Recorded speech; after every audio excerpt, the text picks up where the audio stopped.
إن الحمد لله نحمده ونستعينه ونستغفره ونعوذ بالله من شرور أنفسنا ومن سيئات أعمالنا من يهدي الله فلا مضل له ومن يضلل فلا هادي له وأشهد أن لا إله إلا الله وحده لا شريك له وأشهد أن محمدا عبده ورسوله وبعد أعوذ بالله من الشيطان الرجيم بسم الله الرحمن الرحيم يا أيها الذين آمنوا كتب عليكم الصيام كما كتب على الذين من قبلكم لعلكم تتقون وبعد وقال النبي صلى الله عليه وسلم بني الإسلام على خمس شهادة أن لا إله إلا الله وأشهد أن محمدا عبده ورسوله وأقيموا الصلاة وإيتاء الزكاة والحج وصوم رمضان وبعد ربي اشرح لي صدري ويسر لي أمري واحلل عقدة من لساني يفقهوا قولي أما بعد. تمام قسم کی تعریف ہے اللہ رب العزت کے لیے جو تمام جہانوں کا پالنے والا ہے، اور درود و سلام ہو ہمارے پیارے نبی محمد رسول اللہ صلی اللہ علیہ وسلم پر. الحمدللہ ایک مہینہ جو آ رہا ہے، ہم سب جس کے انتظار میں ہیں، یہ بڑا ہی برکتوں والا مہینہ ہے، رمضان المبارک. رمضان یہ ایک بھلائی کا مہینہ ہے، نیکیاں کمانے کا مہینہ ہے. جو اس سے محروم رہ گیا وہ بد نصیب انسان ہے. وہ کیسے؟ انشاءاللہ آپ کے سامنے باتیں آئیں گی. ایک مختصر سا اس کی اہمیت کو آپ ایسے سمجھ سکتے ہیں. ایک صحابی ہے حضرت ابو طلحہ، وہ کہتے ہیں کہ دو لوگوں کو میں نے اپنی زندگی میں دیکھا. ایک نے اللہ کی راہ میں شہادت پائی اور نیکیاں بھی اس کی کافی تھی. دوسرا ایک شخص جسے میں جانتا تھا، اس کا 1 سال بعد انتقال ہوا. دونوں کو میں جانتا تھا. ایک بار میں نے خواب میں دیکھا کہ جو شخص شہادت پایا، شہادت بہت بڑا درجہ ہے، بہت بڑا مقام ہے، وہ جنت میں بعد میں داخل ہوا، جبکہ جنت میں پہلے کون گیا؟ جس کا انتقال 1 سال بعد ہوا تھا، وہ جنت میں پہلا چلا گیا. تو مجھے عجیب لگا. میں اللہ کے رسول صلی اللہ علیہ وسلم کے پاس پہنچا اور میں نے اپنے خواب کو بیان کیا. اللہ کے رسول صلی اللہ علیہ وسلم نے فرمایا کیوں نہیں وہ شخص جو بعد میں انتقال کیا وہ جنت میں پہلے گیا؟ تو آپ نے فرمایا ایسا کیوں نہیں ہو سکتا، ایسا ہوا. کیوں؟ کیونکہ کیا اللہ کے رسول صلی اللہ علیہ وسلم نے ابو طلحہ سے پوچھا کیا اس شخص نے 1 سال زائد نمازیں نہیں پڑھی؟ انہوں نے کہا ہاں. اس کو 1 رمضان زائد ملا؟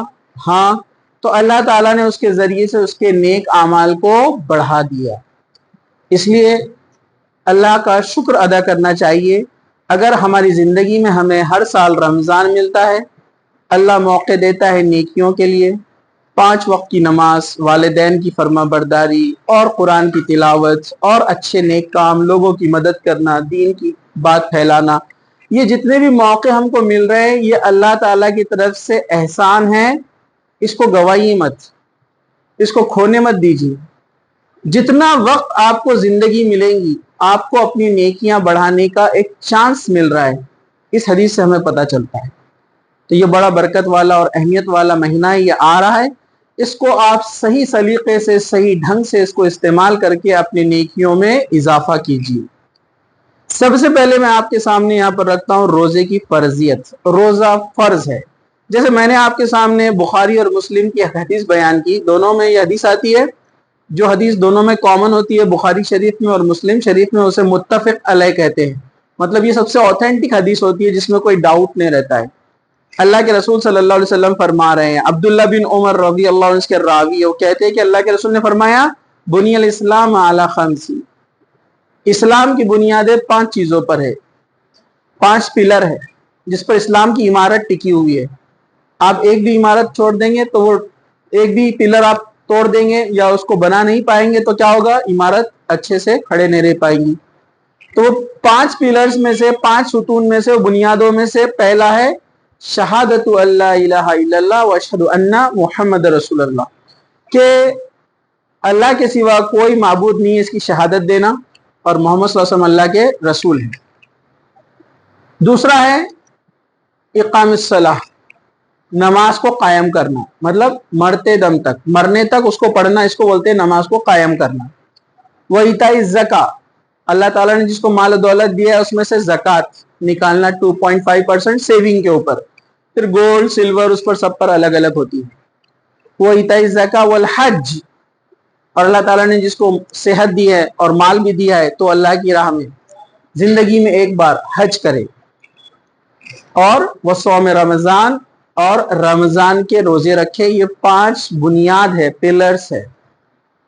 اس میں سے 2 عبادتوں کا معاملہ مال سے ہے، مطلب یہ ہر مسلمان پہ فرض نہیں ہے۔ 2 پلر، جس کے پاس پیسہ ہے، مال دولت ہے، اس پر ہے یہ، کون سے؟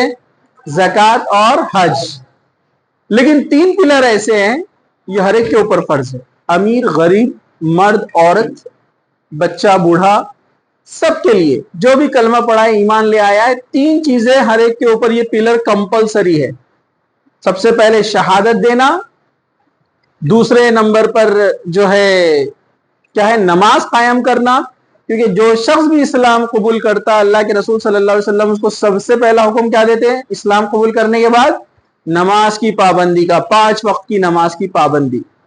اور تیسرا ہے روزے رکھنا۔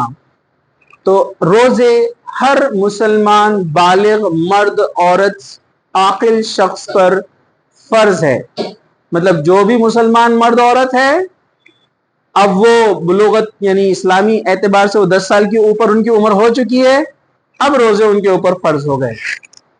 تو یہ روزے فرائض میں سے ہیں، بنیاد میں سے ہیں۔ جو شخص روزہ جان بوجھ کر چھوڑ دے، وہ پوری زندگی روزہ رکھے گا تو بھی اس کی بھرپائی ہونے والی نہیں ہے۔ تو روزہ فرض ہے، یہ روزے کی فرضیت۔ اب روزے کی فضیلت سنیے آپ لوگ۔ حضرت ابو ہریرہ اس کے راوی ہیں، وہ فرماتے ہیں قال رسول اللہ صلی اللہ علیہ وسلم اذا دخل رمضان فتحت ابواب الجنہ وغلقت ابواب جہنم وسلسلت الشیاطین۔ یہ بھی بخاری مسلم کی حدیث ہے، متفق علیہ۔ حضرت ابو ہریرہ فرماتے ہیں رسول اکرم صلی اللہ علیہ وسلم فرمایا جب رمضان آتا ہے تو جنت کے دروازے کھول دیے جاتے ہیں، جہنم کے دروازے بند کر دیے جاتے ہیں، اور شیاطین قید کر دیے جاتے ہیں۔ اسے بخاری نے روایت کیا ہے۔ کیا مطلب ہے اس کا؟ ابھی جنت میں تو کوئی داخل نہیں ہوا، جہنم میں کوئی داخل نہیں ہوا، پھر یہاں پر اس کا مطلب کیا ہے؟ اس کا مطلب علماء بتاتے ہیں کہ اللہ تعالیٰ اس مہینے میں وہ لوگ جو برے اعمال کر کے، جہنمی اعمال کر کے انہوں نے اپنا ٹھکانہ جہنم تیار کر چکا تھا، انہوں نے توبہ کی، استغفار کیا، اللہ سے معافی مانگی، اللہ تعالیٰ نے ان کا نام جہنمیوں میں سے مٹا کر جنتیوں میں لکھ دیا۔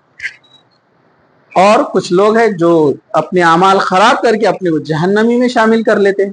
تو یہاں پر کہا کہ اللہ تعالیٰ کثرت سے لوگوں کو معاف کرتا ہے، اس لیے کہا کہ جنت کے دروازے کھول دیے جاتے ہیں اور جہنم کے دروازے بند کر دیے جاتے ہیں۔ تو یہ رمضان کے مہینے کی فضیلت ہے۔ اور کہا شیاطین قید کر دیے جاتے ہیں، تو اس سے مراد علماء نے لکھا سرکش شیاطین، کیونکہ شیاطین ہماری طرح جیسے ہم ایک مخلوق ہے انسان، تو انسانوں میں اچھے انسان بھی ہے اور برے انسان بھی ہے، مطلب کچھ نیک لوگ بھی ہیں اور کچھ ابو جہل جیسے برے لوگ بھی ہیں۔ تو ویسے شیاطین کے اندر بھی ہوتے ہیں، شیاطین میں کچھ مسلمان بھی ہوتے ہیں اور کچھ غیر مسلم بھی ہوتے ہیں، اور کچھ غیر مسلم جو رہتے ہیں اس میں سرکش غیر مسلم بھی ہوتے ہیں جو بہت زیادہ کفر میں بڑھ جاتے ہیں۔ ایسے شیاطین کو قید کر دیا جاتا ہے رمضان میں، کیوں؟ تاکہ اللہ تعالیٰ ایک موقع دے رہا ہے کہ جو شخص سدھرنا چاہتا ہے تو اس کو بہکانے کے لیے وہ شیطان نہیں ہے، گولڈن چانس ہے کہ وہ اپنی اصلاح کر لے۔ مطلب کتنی بری بات ہوگی کہ جو شخص رمضان میں بھی نہ سدھرے، جو شخص نے رمضان میں بھی اپنی اصلاح نہیں کی تو کتنا برا انسان ہے، آپ سمجھ جائیے کہ اب تو شیطان بھی نہیں ہے اس کے پاس، پھر بھی وہ سدھرنے کے لیے تیار نہیں ہے۔ تو یہ اس کا مطلب یہاں پر ہوا، یہ اس کی یہاں پر فضیلت پتہ چلتی ہے۔ دوسری حدیث سنیے، حضرت عطا رحمت اللہ علیہ کہتے ہیں کہ میں نے عبداللہ بن عباس رضی اللہ عنہ سے سنا، صحابی رسول عبداللہ بن عباس، حضرت عطا یہ تابعین ہے۔ تابعین کس کو بولتے ہیں؟ جنہوں نے صحابی کو دیکھا، ایمان لائے اور ایمان پر ان کی موت ہوئی، ان کو تابعین کہتے ہیں۔ تابعین کس کو بولتے ہیں؟ نہیں ان کو پوچھا میں نے، ہاں اس لیے دھیان سے سنو۔ تو صحابہ وہ ہے جنہوں نے اللہ کے رسول صلی اللہ علیہ وسلم کو دیکھا، آپ کی زندگی میں اسلام لائے اور ایمان پر انتقال ہوا۔ تابعین جنہوں نے صحابہ کو دیکھا، ایمان لائے، انتقال بھی ایمان پر ہوا۔ تابعین کو دیکھا، اسلام لائے اور انتقال بھی اسلام پر ہوا، تو یہ تابعی ہے حضرت عطا۔ وہ کہتے ہیں کہ عبداللہ بن عباس رضی اللہ عنہ سے ہم نے سنا کہ رسول اکرم صلی اللہ علیہ وسلم نے انصار کی ایک عورت جس کا نام ام سنان تھا، اس سے فرمایا، عبداللہ بن عباس رضی اللہ عنہ نے اس عورت کا نام بھی لیا مگر میں بھول گیا، تو تم ہمارے ساتھ حج پر کیوں نہیں چلتی؟ اللہ کے رسول صلی اللہ علیہ وسلم نے دیکھا سب لوگ حج کی تیاری کر رہے، تو ایک عورت تھی جو آپ سے ملاقات کے لیے آئی، تو آپ نے پوچھا کیا تم حج پر نہیں جا رہی ہو؟ تو وہاں پر عورت نے کہا میرے پاس صرف 2 اونٹ ہے، میرے پاس صرف 2 اونٹ ہے، کیونکہ مدینہ سے مکہ جانا ہے، لمبا سفر ہے، تو کہا کہ میرے پاس 2 اونٹ ہیں، ایک پر میرا شوہر اور بیٹا دونوں حج کے لیے جائیں گے، اب رہا 1 اونٹ تو یہ گھر کے کاموں کے لیے رکھا ہوا ہے، مطلب گھر کے جو دوسرے ممبر ہیں اس کو استعمال کریں گے، جس پر وہ پانی لاتے ہیں، سامان لاتے ہیں، اس لیے میرا جانا مشکل رہے گا۔ رسول اکرم صلی اللہ علیہ وسلم نے فرمایا اچھا جب رمضان آئے تو عمرہ کر لینا، اس کا ثواب حج کے برابر ہے، اسے مسلم نے روایت کیا ہے۔ رمضان میں کیا ہوا عمرہ حج کے برابر ثواب ملتا ہے، لیکن حج کا فریضہ ادا نہیں ہوتا ہے۔ جب بھی آپ کے پاس مال و دولت آئے گی یا آپ کو آسانی ملے گی تب آپ کو حج کرنا ہی ہے، سمجھا آپ کو؟ ٹھیک ہے، تو ایک تو فضیلت شیاطین بند کر دیے جاتے ہیں، اور دوسرا حج کے برابر ثواب ملتا ہے رمضان کے اندر عمرہ کیا جائے، تو یہ رمضان کی فضیلت ہے۔ ہمارے ایک دوست کہنے لگے یہ بڑا عجیب معاملہ ہے کہ رمضان میں شیاطین قید ہو جاتے ہیں اور خواتین آزاد ہو جاتے ہیں۔ آپ دیکھو رمضان اتنا فضیلت والا مہینہ اور پورے بازار میں برقعے ہی برقعے، سامان خریدنے میں، کپڑے خریدنے میں، شیرخورمے کے سامان کے لیے 5 دن خریدی، کپڑے خریدنے کے لیے 10 دن خریدی، اور پورا اتنا فضیلت والا مہینہ برباد۔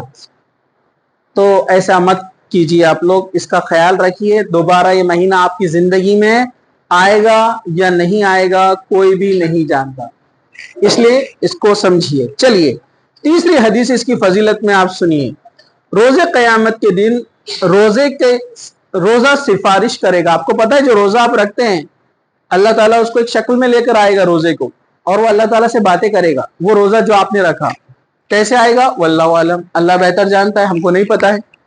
حضرت عبداللہ بن عمر فرماتے ہیں کہ رسول اکرم صلی اللہ علیہ وسلم نے فرمایا روزہ اور قرآن قیامت کے دن بندے کے لیے سفارش کریں گے۔ روزہ کہے گا اے میرے پروردگار، میں نے اس بندے کو کھانے پینے اور اپنی خواہشات پوری کرنے سے روکے رکھا تھا، لہٰذا اس کے بارے میں میری سفارش قبول فرما۔ قرآن کہے گا اے میرے رب، میں نے اس بندے کو رات میں قیام کے لیے سونے سے روکے رکھا تھا، مطلب قرآن پڑھتا تھا، رات میں جاگتا تھا، تو لہٰذا میری سفارش قبول کر، اور اللہ تعالی دونوں کی سفارش قبول کرے گا۔ اسے احمد اور طبرانی نے روایت کیا ہے۔ روزہ اور قرآن دونوں آئیں گے اور کہیں گے یہ بندہ اے اللہ بھوکا پیاسا رہتا تھا تیرے لیے، لوگوں کو دکھانے کے لیے نہیں۔ قرآن آ کر کیا بولے گا اے اللہ یہ میری تلاوت کرتا تھا، اس کی میری سفارش قبول فرما۔ اللہ دونوں کی قبول کرے گا اور اس بندے کو جنت میں ڈال دے گا، مطلب اس کے چھوٹے موٹے گناہ معاف کر دیے جائیں گے۔ یہ ہے روزے کی فضیلت۔ روزے کا اجر بے حساب ہے، یہ غور سے سنیے۔ حضرت ابو ہریرہ فرماتے ہیں کہ رسول اکرم صلی اللہ علیہ وسلم نے فرمایا کہ آدمی کے ہر نیک عمل کا ثواب 10 گنا سے لے کر 700 گنا تک ہے۔ آپ کو پتا ہے ایک آدمی ایک عمل کرتا ہے اس کو ثواب ملے گا 10 20 25 30 100 200 300 700، سب کو سیم ثواب نہیں ملے گا۔ کس نے کس کنڈیشن میں، کس حالت میں، کس نیت سے، کس اخلاص سے اللہ کے لیے کام کیا اس کے حساب سے اس کو اجر ملنے والا ہے. یہ بات آپ یاد رکھیے. دو لوگ ہیں, دونوں نماز پڑھ رہے ہیں, لیکن دونوں کا ثواب برابر نہیں ہے. اللہ نیت اور خلوص دیکھا جائے گا, اس کا کتنا دل ہے نماز میں. بس ایسے ہی آ کر ٹائم پاس کے لیے پڑھ کے جا رہا ہے یا سجدے کر رہا ہے, بس فرض نبھانا ہے نا. اس لیے علامہ اقبال نے کہا نا, لوگ کہتے ہیں کہ فرض نبھانا ہے جیسے کوئی قرض نبھانا ہے.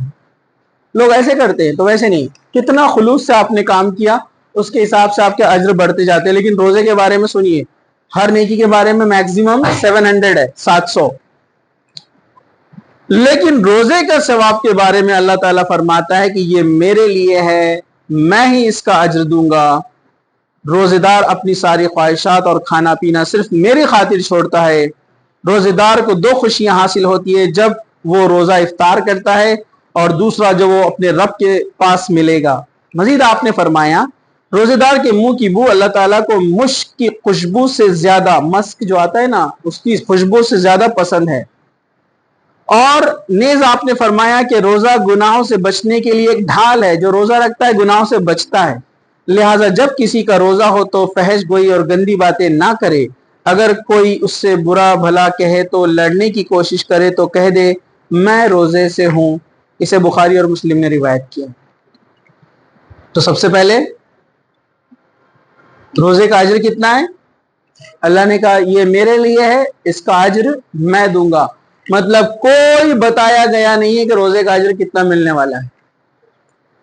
مثال کے طور پر میں نے اگر آپ کو کہا کہ کل میں جو فرسٹ پرائز جس کا آیا ہے, میں اس کو فرسٹ نمبر جس کا آیا اس کو ایک پرائز دیا جائے گا, تو آپ کیا سوچیں گے؟ ایکسپیکٹیشن کچھ چاکلیٹ ملے گا, ایک بک ملیں گی, کچھ تو بھی ملے گا. میکسیمم ایک بڑی بک لا کر دیں گے سر, برابر ہے کہ نہیں ہے؟ پلاٹ تھوڑی نام پہ کر دیں گے آپ کے. ارے آپ سامنے والے کی حیثیت کے حساب سے سوچیں گے نا, سر ایک کار گفٹ میں دینے والے اپنے کو فرسٹ ہے, ایسا ہو سکتا ہے کیا؟ نہیں. سر خود کار ایک مشکل سے سانپ پال رہے, اس کو دوسری کہاں سے لا کے دیں گے آپ کو؟ ٹھیک ہے, ہاں. لیکن اگر کوئی کروڑ پتی انسان ہے, بہت کروڑوں میں اس کے پاس مال و دولت ہے, اور وہ آپ سے کسی کام سے خوش ہو گیا اور بولا کہ میں اب آپ کو آپ کے ایک اسپیشل ایونٹ پر آپ کو ایک گفٹ دینے والا ہوں, تو آپ سوچتے کہ بھائی 5-10 ہزار کا کچھ تو بھی بڑا گفٹ لا کر دے گا, برابر ہے نا؟ سسرے صاحب بولے تو بائی کی سمجھیں گے آپ لوگ. یہ بہت بری اپنے پاس چیلنج دہیج کا جو چل رہا ہے نا, خیر اس کو توڑنا چاہیے. وہ گفٹ نہیں ہوتے, وہ مطلب پتہ ہے نا آپ کو, کوئی خوشی سے دیتا نہیں ہو, مجبوری میں. خیر, اب ایک ارب پتی انسان ہے اور وہ آپ سے خوش ہو گیا اور آپ کو بول رہا ہے کہ میں آپ کو ایک اپنی طرف سے گفٹ دینے والا ہوں, تو آپ سوچیں گے ایک بائک, موپیڈ, کار کچھ تو بھی دے گا. اس کے لیے معمولی ہے نا. اب ایک سمجھو پورے کنٹری کا ایک بڑا بادشاہ, ایک بلینئر اور ٹریلینئر انسان ہے, وہ بولا کہ میں آپ کو کچھ اسپیشل گفٹ دینے والا ہوں, تو آپ کیا سوچیں گے؟ ایک فلیٹ یا کچھ تو بھی پلاٹ وغیرہ تو دینے پکا دے دیں گا, یا جاب دلا دیں گا کہیں تو بھی. جو آدمی جس حیثیت کا مالک ہوتا ہے اس کے حساب سے آپ سوچتے ہو کیا دینے والا ہے. اب ہمارا رب پوری کائنات کا مالک, پوری کائنات اس کے نظر میں مچھر کے پر کے برابر بھی نہیں ہے. جب اس نے کہا کہ میں اس کا بدلہ دوں گا, تو آپ سوچیے کتنا بڑا انعام ملنے والا ہے. مطلب آپ اللہ تعالیٰ کی حیثیت کے حساب سے سوچیں گے نا, کہ اس کے لیے تو یہ دنیا مچھر کے پر کے برابر ہے, تو کتنا بڑا ریوارڈ دے گا جنت میں. اس لیے روزے کی اہمیت کو سمجھیے. اللہ نے کہا روزہ میرے لیے ہے, اس کا اجر میں دوں گا, تو یہ بہت امپورٹنٹ ہے, اس بات کو آپ یاد رکھیے. چلیے اب ہم آگے بڑھیں گے. روزے کی اہمیت, یہ تھی روزے کی فضیلت جو ابھی ہم نے دیکھا. اب روزے کی اہمیت, اس کا امپورٹنس کتنا ہے, اس کا امپورٹنس آپ کیسے جانیں گے؟ ذرا غور سے سنیے. ایک فرض روزہ بغیر کسی عذر, بنا کسی ایکسکیوز کے چھوڑ دینا, اس کا کفارہ ساری عمر روزے رکھ کر بھی نہیں ہو سکتا. غور سے سنیے. حضرت ابو ہریرہ راوی ہے, وہ کہتے ہیں کہ رسول اکرم صلی اللہ علیہ وسلم نے فرمایا من افطر یوم من رمضان من غیر عذر ولا مریض لم یقضی صیام الدہر وان الصام رواہ بخاری. کیا فرمایا؟ جس شخص نے بلا عذر, بغیر مرض اور بیماری کے ایک روزہ رمضان کا چھوڑ دیا, وہ اگر ساری عمر بھی روزے رکھے گا تو اس کا کفارہ، اس کا ریپلیسمنٹ، اس کا کمپنسیشن نہیں ہو سکتا. اسے بخاری نے روایت کیا. تو بلا وجہ روزہ آپ چھوڑیں گے بغیر کوئی ایکسکیوز. اچھا ایکسکیوز بھی جینوین ہونا چاہیے، نہیں تو آپ بولیں گے زکام آ گیا اس لیے روزہ نہیں رکھا میں نے، نہیں. صبح سحری کو نہیں اٹھا میں نے اس لیے روزہ نہیں رکھا، نہیں. یہ عذر نہیں چلے گا، یہ جینوین نہیں ہے. جینوین اتنے بیمار ہے کہ آپ ڈاکٹر نے بولا کہ نہیں آپ رکھیں گے تو آپ کو صحت کو اور نقصان ہو جائے گا. ہائی شوگر پیشنٹ ہے، ہائی بی پی پیشنٹ ہے، ڈاکٹر نے منع کیا. جو بھی جینوین مسلم اچھا بھروسے مند ڈاکٹر ہے اس نے کہا تو کہ آپ کے لیے خطرناک ہے تو ٹھیک ہے. ورنہ جان بوجھ کے اگر کوئی چھوڑے گا تو پوری عمر بھی روزہ رکھے گا تو اس کا بدلہ نہیں ہو سکتا. چلیے یہ اس کا امپورٹنس ہے، یاد رکھیے. صرف ایک روزے کا لوگ تو کتنے کتنے روزے چھوڑ دیتے ہیں بغیر کسی عذر کے. چلیے رمضان کی برکتوں سے محروم رہنے والا بے نصیب ہے. حضرت انس بن مالک فرماتے ہیں کہ رمضان آیا تو رسول اکرم صلی اللہ علیہ وسلم نے فرمایا تم پر ایک مہینہ آیا ہے، اس میں ایک رات ایسی ہے جو شب قدر ہے اور جو منزلت کے اعتبار سے 1000 مہینے کو آپ کیلکولیٹ کریں گے تو 83 ایئرز پوائنٹ سمتنگ کچھ تو بھی ہوتا ہے. 83 پوائنٹ سمتنگ مہینے. 83 سال تو آج کل عمر بھی نہیں رہتی ہے. ہائیسٹ ریشو ابھی انڈیا کا ہے 70 سال کچھ لوگ جیتے ہیں، انڈیا کا ریشو ہے. پوری لائف کا ثواب مل جا رہا ہے، ایک رات مل گئی. تو شب قدر کب ہوتی ہے؟ 21 23 25 27 29. اپن ایک ہی دن منا لیتے 27 ہے نا، وہ بھی خلاباد جا کر. ویسے نہیں وہ منائی جاتی ہے شب قدر، انشاءاللہ آگے آئیں گی بات میں آپ کو بتاؤں گا. تو جو شخص اس کی سعادت سے محروم رہ گیا، جس نے شب قدر میں مطلب عبادت نہیں کیا، بے شک وہ بے نصیب ہے اور وہ خوش قسمتی سے محروم رہ گیا. اسے ابن ماجہ نے روایت کیا ہے. مطلب وہ بیڈ لک جس کو بولیں گے، اتنا گولڈن چانس ملا تھا 83 ایئرز کی ثواب کا، اس نے اس کو کھو دیا، لاس کر دیا. گولڈن چانس تھا. چلیے آگے بڑھتے ہیں. رمضان پانے کے باوجود مغفرت حاصل نہ کرنے والوں کے لیے ہلاکت ہے، بددعا ہے اللہ کے رسول اور جبرائیل علیہ السلام کی. جو رمضان کا مہینہ پائے اور اپنی مغفرت نہ کرائے، ٹھیک ہے. کیا معاملہ ہے اس کا؟ غور سے سنیے. ہاں آپ لوگ سن رہے ہیں، یہ امپورٹنٹ حدیث ہے، اس کو ذرا غور سے سنیے، ٹھیک ہے. حضرت کعب اس کے راوی ہے، کعب بن عجرہ. وہ فرماتے ہیں کہ رسول اکرم صلی اللہ علیہ وسلم فرمایا، صحابہ اکرام رضی اللہ اجمعین ممبر لے کر آئے، جمعے کا وقت تھا، ممبر لایا گیا، آپ نے ممبر رکھا. اللہ کے رسول نے حکم دیا ممبر لے کر آؤ، ممبر لایا گیا. ممبر پتہ ہے نا آپ کو، جس پہ کھڑے رہ کر امام صاحب خطبہ دیتے ہیں، تو وہ ممبر لایا گیا. اس کی 3 سیڑھیاں تھیں. ممبر جو ہے آڈ نمبر میں بنایا جا سکتا ہے، سنت 3 5 کتنے بھی، ٹھیک ہے. یہ 3 تھے. صحابہ نے پوچھا، نہیں آپ صحابہ نے دیکھا اللہ کے رسول ممبر پر آئے، تشریف رکھے. آپ نے پہلا قدم رکھا پہلی سیڑھی پر اور کہا آمین، دوسری پہ رکھا کہا آمین، تیسری پہ رکھا پیر اور کہا آمین. صحابہ نے کہا کہ آج ہم نے آپ کو ایسا عمل کرتے ہوئے دیکھا جو پہلے نہیں دیکھا. تو یہ کیا بات تھی؟ آپ صلی اللہ علیہ وسلم نے فرمایا جبرائیل علیہ السلام میرے پاس آئے اور کہا اس آدمی کے لیے ہلاکت ہے. پہلا نمبر پہ اس آدمی کے لیے ہلاکت ہے، مطلب بربادی ہے، جس آدمی نے رمضان کا مہینہ پایا اور اپنے گناہوں کی بخشش نہیں کروائی، معافی نہیں مانگی اللہ سے. اس کے جواب میں نے کہا آمین. دیکھیے دعا کرنے والے فرشتوں کے سردار اور آمین بولنے والے نبیوں کے سردار، کتنی پکی دعا ہوں گی نا، قبول ہونا ہی ہونا ہے. تو کہا کہ رمضان کا مہینہ آئے اور شخص معافی نہ منگوا، مطلب اللہ تعالیٰ سے اپنی مغفرت نہ کروا لے، وہ ہلاک ہو جائے. تو میں نے کہا آمین. پھر کہا کہ جو شخص کے والدین یا دونوں میں سے کوئی ایک زندہ ہو اور وہ ان کی خدمت کر کے اپنی بخشش نہ کروا لے، والدین جنت ہے، جو ان کو نافرمانی کرے گا، والدین ناراض ہوئے تو وہ شخص جنت میں نہیں جا سکتا. تاکہ والدین کی جو ہے اس نے رضا حاصل کر لی. اور معاف کیجیے گا، جس کے والدین میں سے دونوں یا کوئی ایک زندہ ہو اور اس نے اپنی ان کی خدمت کر کے اپنی جنت نہیں منوا لی، اس پر ہلاکت ہی ہو، مطلب والدین کی خدمت نہیں کرنے والا، اس کے لیے بھی ہلاکت ہے۔ تو میں نے کہا آمین۔ پھر جب تیسری سیڑھی آئی تو جبرائیل علیہ السلام نے کہا اس شخص کے لیے ہلاکت ہے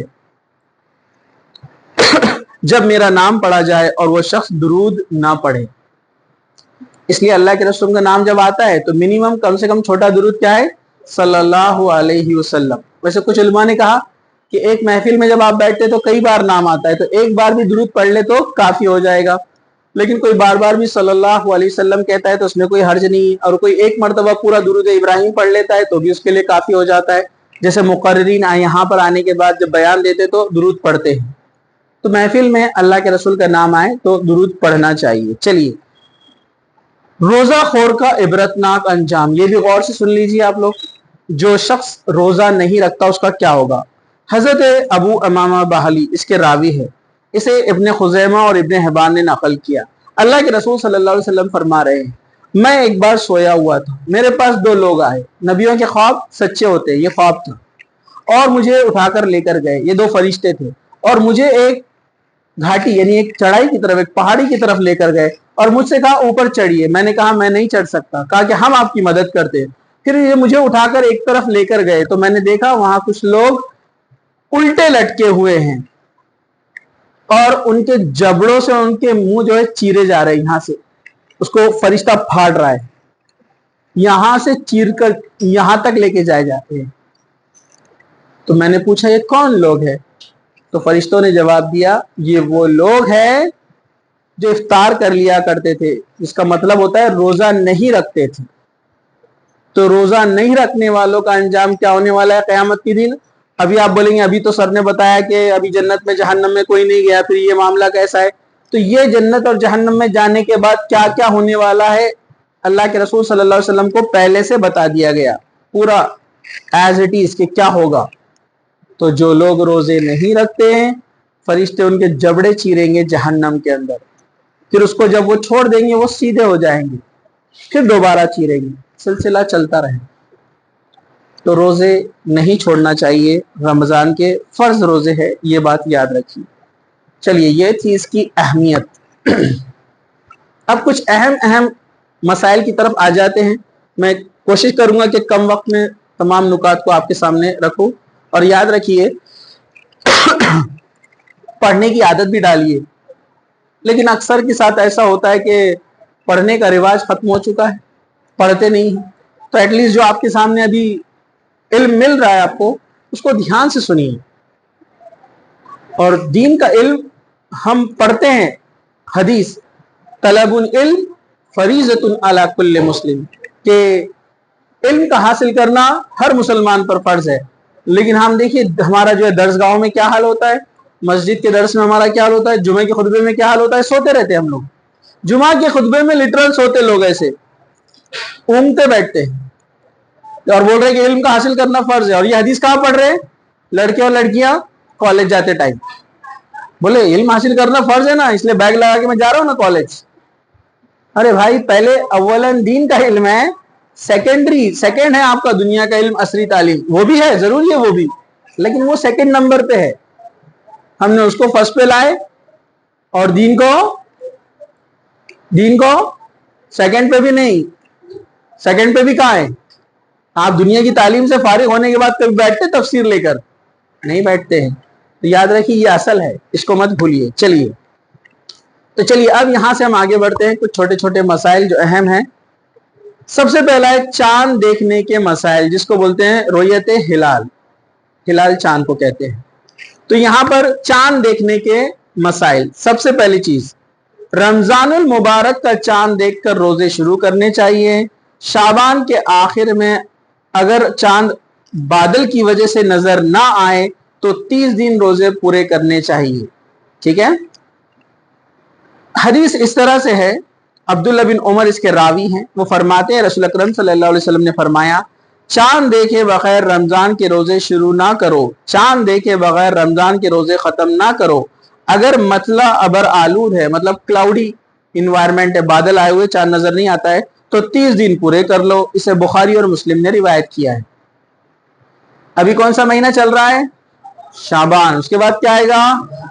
رمضان۔ اگر شعبان کے 29 کو چاند نظر نہیں آیا رمضان کا، تو آپ شعبان کے 30 دن کیا کریں گے؟ پورے کریں گے، روزہ نہیں رکھیں گے۔ لیکن چاند نظر آ جائے 29 کو تو روزہ شروع کر دیں گے۔ ہاں، رمضان کے بعد کیا آتا ہے؟ ارے رمضان کے بعد کیا آتا ہے؟ ہاں شعبان، پھر شعبان ڈبل کیا آتا ہے؟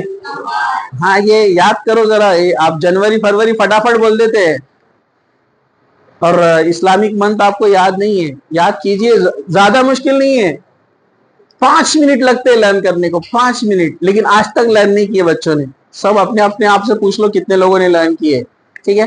ہاں، کون سا مہینہ آتا ہے؟ شوال۔ تو اگر رمضان کی 29 کو چاند نظر نہ آئے تو آپ 30 روزے پورے کریں گے، اور اس کے بعد کچھ بچے عجیب سوال کرتے ہیں، سر 30 کے بعد بھی چاند نہیں دکھا تو؟ ارے بھائی رمضان کے 30 دن ہی رہتے ہیں، 31 تھوڑی رہتا مہینہ۔ اب نہیں بھی دکھا چاند تو آپ کو عید منانا ہے، سمجھا آپ کو؟ ارے سمجھا ہے کہ نہیں ہے؟ ٹھیک ہے، تو 29 کو چاند دیکھنے کی کوشش کریں، اگر چاند نظر نہ آئے تو پھر کیا کریں؟ 30 دن روزے پورے کریں، اور اس کے بعد والے دن پھر عید منائیں۔ چلیے، ایک مسلمان کی گواہی پر روزے کی شروعات کی جا سکتی ہے۔ حضرت عبداللہ بن عمر راوی فرماتے کہ رسول اکرم صلی اللہ علیہ وسلم نے فرمایا کہ ایک آدمی نے چاند دیکھا، اس نے آ کر اللہ کے رسول کو خبر دی، اللہ کے رسول صلی اللہ علیہ وسلم نے اس کی گواہی پر روزہ رکھنے کا سب کو حکم دیا۔ اسے ابو داؤد نے روایت کیا ہے۔ مطلب ایک مسلمان بھروسے مند ہے، آپ کا سچا ہے، امانت دار ہے، وہ آتا ہے اور کہتا ہے کہ میں نے چاند دیکھا ہے، اور باقی کسی کو نظر نہیں آیا، تو اس ایک شخص کی گواہی پر روزے رکھنا شروع کیے جائیں گے۔ ٹھیک ہے، چلیے۔ رمضان کی پہلی تاریخ کے چاند کے بجائے چھوٹا یا بڑا ہونے سے شک میں نہیں پڑنا چاہیے۔ حدیث لمبی ہے، میں مختصر سا بیان کر دیتا ہوں۔ مسلم کی روایت ہے، صحابہ نے روزہ رکھا لیکن چاند نظر نہیں آیا تھا ٹھیک سے، لیکن اس کے بعد انہوں نے روزہ رکھا، لیکن بعد میں دیکھا دوسرے دن، تو معاف کیجیے گا، چاند نظر نہیں آیا تو روزہ نہیں رکھا، اور دوسرے دن جب چاند نظر آیا تو کہا کہ اب روزہ رکھیں گے، لیکن دوسرے دن جب چاند نظر آیا تو دیکھا کہ چاند تھوڑا بڑا ہے، کیونکہ پہلی تاریخ کا بہت چھوٹا ہوتا ہے نا، ناخن کے برابر دکھنے میں، ہاں وہ بڑا تھا، تو وہ پریشان ہو گئے، چاند بڑا دکھ رہا ہے، کیا یہ 2 رمضان کا ہے یا 1 رمضان کا ہے، کنفیوز۔ تو اللہ کے رسول نے کہا کہ اس میں شک میں نہیں پڑنا چاہیے، اللہ تعالیٰ نے تمہیں دکھانے کے لیے اس کو بڑا کر دیا، تو جب دکھے گا، کچھ لوگ رہتے ذرا بھی بڑا چاند دکھا تو، دیکھ میں بول رہا تھا نا کل دکھا تھا، تم لوگ میری سن رہے نہیں تھے، جب دکھا تھا تو جا کر گواہی کیوں نہیں دی قاضی کے پاس، مفتی کے پاس، شہر کے بڑے جو لوگ رہتے، بعد میں بولتے ہیں، جب کچھ نہیں ہوتا تو لاسٹ میں بولتے، دیکھ میں بول رہا تھا نا کتنا بڑا ہے، دوسرے دن کا ہے، اپن نے پہلے ہی بول دیے تھے۔ خود کی تعریف برابر ہے کہ نہیں؟ نہیں، وہ اللہ تعالیٰ آپ کو بڑا کر کے بھی دکھاتا ہے، اس کو دکھانے کے لیے۔ چلیے، نیا چاند دیکھنے پر یہ دعا پڑھنا چاہیے، یہ دعا چھوٹی سی ہے، یاد کر لیجیے آپ اس کو، اللہم اہلہ علینا بالیمن والایمان والسلامتی والاسلام ربی و ربکم اللہ۔ یہ ترمذی کی حدیث ہے، جس کا معنی یہ ہے کہ اے اللہ، اے الہی، ہم پر یہ چاند امن اور ایمان، سلامتی اور اسلام کے ساتھ طلوع فرما۔ دعا کر رہے ہیں، یہ آپ دعا ہر مہینے کے چاند دیکھنے کے لیے بھی کر سکتے ہیں، ٹھیک ہے؟ اے چاند، تیرا رب اور میرا رب اللہ ہے۔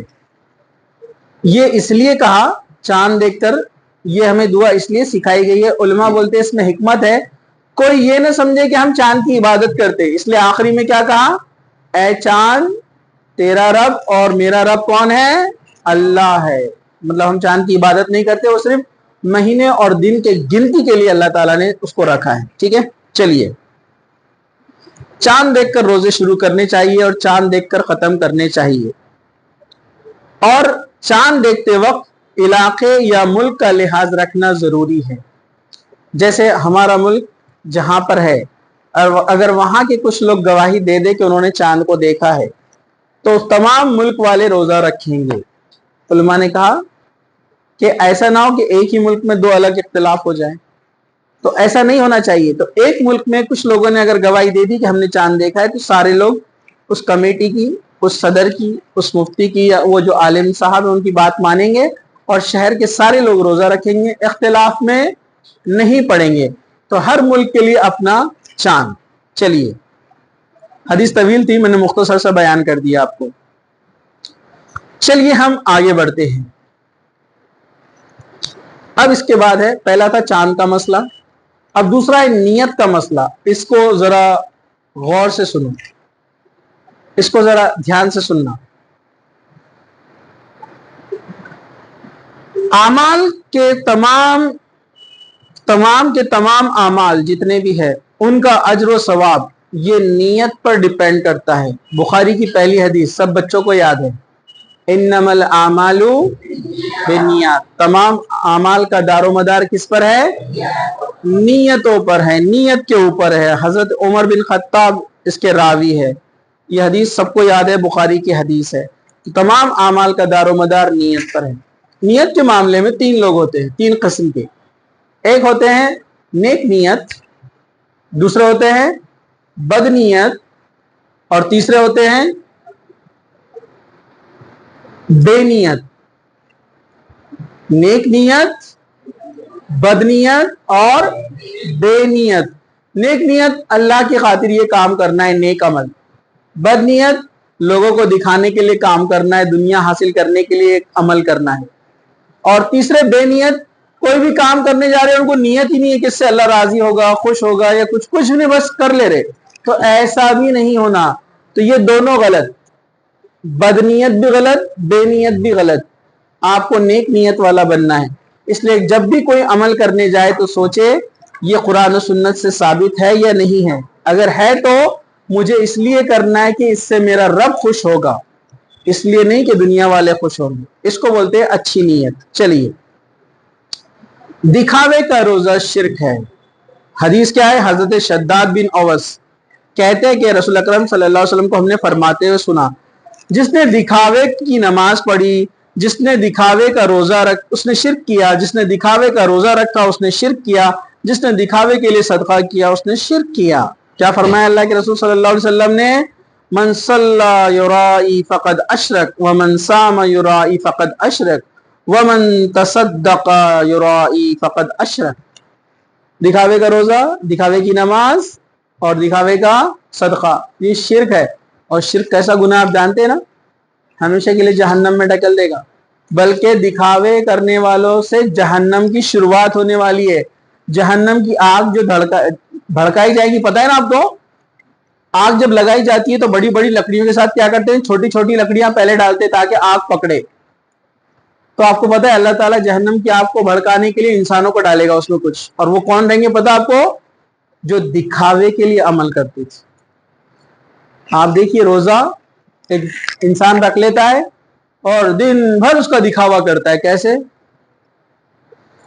آج میں صبح اٹھا تھا سحری میں، تو پھر میں نے روزہ رکھا تو اتنا کام تھا لیکن میں بولا روزہ کیسے چھوڑ سکتے ہیں. حالانکہ کوئی پوچھ رہا بھی نہیں اس کو. روزہ تو فرض رہتا نا باجی، تم کو تو معلوم نا، لیڈیز بھی رہتے کبھی کبھار شروع ہو جاتے ہیں نا. میں صبح سے روزی تھی، اتنا تھک گئی، گلا اتنا سک گیا، لیکن میں بولی نہیں روزہ تو رکھنا ہی چاہیے. برابر ہے کہ نہیں؟ پھر میں اٹھی، پھر کام کی میں نے، پھر کیا ہوا، ظہر کا ٹائم ہو گیا تو پھر میں نے ظہر پڑھی. پھر ظہر پڑھنے کے بعد پھر میں سامان لانے گئی، سامان لے کر آئی، پھر میں نے سامان خریدی، پھر عصر کا ٹائم ہو گیا. بولے آپ کو تو معلوم اپنا کیسا رہتا، آپ نماز چھوڑتے نہیں. آپ نماز نہیں چھوڑتے اچھی بات ہے، لیکن کس نے پوچھا تھا کہ آپ کو؟ تو آپ خود سے بتا رہے، مطلب کیا ہو گیا؟ یہ دکھاوا ہو گیا. ہاں، آپ اس نیت سے کر سکتے ہیں، روزہ رکھے یا نماز کو جا رہے ہیں تو آپ کا دوست، آپ کا ساتھی، آپ کا بھائی، آپ کی بہن نماز نہیں پڑھ رہے تو آپ بولیں گے چلو نماز کا وقت ہو گیا. نیت تو یہ ہے کہ وہ بھی گناہ سے بچ جائے. تو ویسے آپ روزے کے معاملے میں کسی کو نصیحت کر سکتے ہیں، لیکن اس میں دکھاوا نہ ہو. وہ آپ کا معاملہ ہے اور اللہ کا معاملہ ہے، اس کو کوئی چیک نہیں کر سکتا کہ کون دکھاوا کر رہا ہے کون دکھاوا نہیں. جیسے کچھ لوگ دکھاوا نہیں کرتے لیکن اپن کیا بولتے ہیں، ہاں بہت دکھا رہے ہو، بہت پردہ کرتے، معلوم ہم کو. جیسا ہوتا ہے نا دعوتوں وغیرہ میں کہیں جاتے ہیں